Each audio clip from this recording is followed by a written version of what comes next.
ಅಷ್ಟೊಂದು ಶಕ್ತಿ ಇರುತ್ತೆ, ಶಕ್ತಿ ಬಂದ್ಬಿಟ್ಟಿರುತ್ತೆ ಅವನಿಗೆ ಭಕ್ತಿಯಿಂದ. ಆವಾಗ ಅವ್ನು ಲಕ್ಷ್ಮಿಗೆ ಒಂದಿನ ಪೂಜೆ ಕರೀತಾನೆ. ದೀಪಾವಳಿ ಹಬ್ಬದ ದಿನ ಲಕ್ಷ್ಮಿಗೆ ಪೂಜೆ ಕರೀತಾನೆ. ನೀನು ನಮ್ಮ ಮನೆಗೆ ಪೂಜೆಗೆ ಬರಬೇಕು, ಆದರೆ ವಿಷ್ಣು ಬರಬಾರ್ದು, ಯಾಕೆಂದ್ರೆ ಅವನು ಶಿವಭಕ್ತ ಅಂತ ಅಂತ. ಅವಾಗ ಲಕ್ಷ್ಮಿ ಗೊಂದಲದಲ್ಲಿ ಬೀಳ್ತಾಳೆ. ಯಾಕಂದರೆ ಲಕ್ಷ್ಮಿಗೆ ಎಲ್ಲೂ ಕೂಡ ಸಿಂಗಲ್ ಆಗಿ ಪೂಜೆ ಮಾಡಬಾರ್ದು, ಮಾಡಲ್ಲ. ಅವರು ದಂಪತಿ ಸಮೇತರಾಗಿ ಪೂಜೆ ಮಾಡಬೇಕು, ಆಯಿತಾ? ಅದಕ್ಕೆ ನೋಡಿ, ಲಕ್ಷ್ಮೀ ವೆಂಕಟೇಶ್ವರ, ಲಕ್ಷ್ಮೀ ನಾರಸಿಂಹ, ಈ ಥರ ನಾರಾಯಣ ಫಸ್ಟ್ ಲಕ್ಷ್ಮೀದೇ ಹೆಸರು ಬರುತ್ತೆ, ದಂಪತಿ ಸಮೇತರಾಗಿ.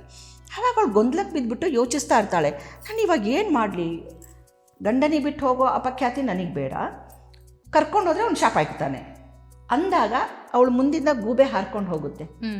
ಆವಾಗ ಅವಳು ಹೇಳ್ತಾಳೆ ವಿಷ್ಣುಗೆ, ನೀನು ಗೂಬೆ ರೂಪ ತಾಳಪ್ಪ ಅಂತ.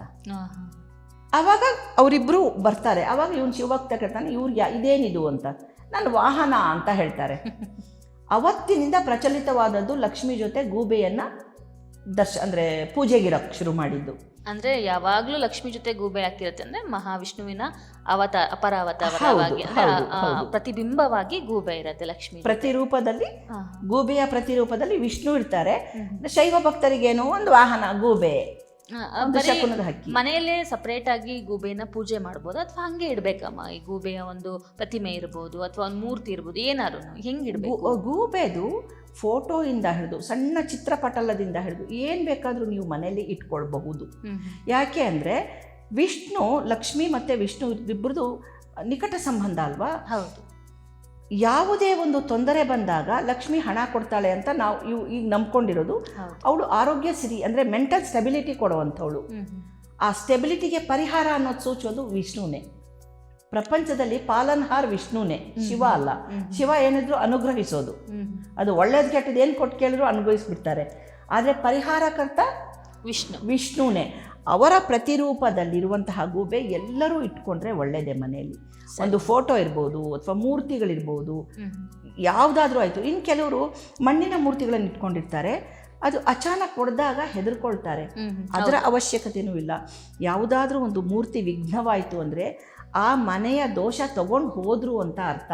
ಹೊಸ ತಂದು ಇಟ್ಕೊಳ್ಳೋದು, ಯಾವುದಕ್ಕೂ ಹೆದರುವ ಅವಶ್ಯಕತೆ ಇಲ್ಲ. ಮೂರ್ತಿಯನ್ನು ನಾವು ನದಿಯಲ್ಲಿ ಬಿಟ್ಬಿಡ್ಬೋದು. ಹಾಂ, ನದಿಯಲ್ಲಿ ಬಿಟ್ರೇನೆ ಒಳ್ಳೆಯದು. ಯಾಕೆ ಅಂದರೆ ಯಾರ ಕಾಲಿಗೂ ಎಟ್ಕಲ್ಲ.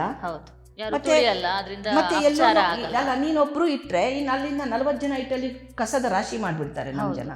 ಅದು ಕೂಡ ತಪ್ಪುತ್ತೆ. ಸರಿಮ್ಮ, ಇನ್ನು ವರಮಹಾಲಕ್ಷ್ಮಿ ವ್ರತದ ಕತೆಗೆ ಬಂದರೆ, ವರಮಹಾಲಕ್ಷ್ಮಿ ಹಬ್ಬವನ್ನು ನಾವು ಈ ವರ್ಷದಲ್ಲಿ ಯಾವ ಟೈಮಲ್ಲಿ, ಅಂದರೆ ನೀವು ಹೇಳಿದ್ರಿ ರಾತ್ರಿ ಹೊತ್ತು ತುಂಬ ಶ್ರೇಷ್ಠ ಅಂತ ಹೇಳಿದ್ರು, ಅದನ್ನು ಹೊರತುಪಡಿಸಿ ಮಿಕ್ಕ ಯಾವ ಟೈಮಲ್ಲಿ ಇಡ್ಬೋದು? ನೀವು ಎಲ್ಲ ಟೈಮಲ್ಲೂ ಇಡ್ಬೋದು ಅಂತ ಹೇಳ್ತೀರಾ? ನಾವು ಕಾಳಿ ಉಪಾಸಕರಾಗಿರೋದ್ರಿಂದ ನಮ್ಮ ಗುರುಕುಲದಲ್ಲಿ ಒಂದು ಪದ್ಧತಿ ಇದೆ. ಹಬ್ಬ ಹರಿದಿನಗಳು, ವ್ರತಾದಿಗಳ ದಿನಗಳಂದು ಈಗ ನಾವು ಅರ್ಚಕರಿಗೆ ಕರೆಸಿ ಶಾಸ್ತ್ರೋಕ್ತವಾಗಿ ಮಾಡ್ತೀವಿ ಅಂದಾಗ ಖಂಡಿತ ನೀವು ತಿಥಿ ನಕ್ಷತ್ರಗಳನ್ನು ನೋಡಿ ಮಾಡ್ಕೊಳ್ಳಿ. ಹೌದು. ಅದಿಲ್ಲದೆ ನಾವೇ ಹೆಣ್ಮಕ್ಳು ಇಟ್ಕೊಳ್ತೀವಿ ಅಂದರೆ ಫಸ್ಟು ಮಾಡಬೇಕಾಗಿರೋದು ನಾವು ಶುಚೀಭೂತರಾಗಿ ಸಂಪೂರ್ಣ ಅಲಂಕೃತರಾಗಿ. ಹೌದು, ಅವರಿಗೆ ಬಹಳಷ್ಟು ಜನ ಮಾಡ್ತಾರೆ, ಲಕ್ಷ್ಮಿಗೆ ತಮ್ಮಲ್ಲಿರುವಂತಹ ಆಭರಣಗಳೆಲ್ಲವನ್ನ ಹಾಕ್ಬಿಡ್ತಾರೆ. ಇದು ತುಂಬಾ ಒಳ್ಳೆ ಪ್ರಶ್ನೆಪ್ಪ. ಯಾವತ್ತೂ ಯಾಕಂದ್ರೆ ಅವರು ಏನು ಅಲಂಕಾರನೇ ಮಾಡ್ಕೊಂಡಿರಲ್ಲ. ಯಾಕೆ ನಮ್ಗೆ ಅಲಂಕಾರ, ಲಕ್ಷ್ಮಿಗೆ ಸಾಕು ಅಂತ ಬಹಳಷ್ಟು ಜನ ಹೆಣ್ಮಕ್ಳು ಹಾಗೇನೆ ತಮ್ಮಲ್ಲಿರೋ ಎಲ್ಲ ಆಭರಣಗಳನ್ನು ಲಕ್ಷ್ಮಿಗೆ ಹಾಕ್ಬಿಡ್ತಾರೆ. ತಾವು ಮಾತ್ರ ಯಾವುದೇ ಅಲಂಕಾರ ಇಲ್ಲದೆ ಪೂಜೆಯನ್ನ ಮಾಡ್ತಾರೆ. ಇದು ಎಷ್ಟು ಸರಿ? ಇದು ಬಹಳ ದೊಡ್ಡ ತಪ್ಪು. ಯಾಕೆ ಅಂದ್ರೆ ಲಕ್ಷ್ಮಿಗೆ ಪ್ರೀತಿಯೇ ಅಲಂಕಾರ. ಸರಿ.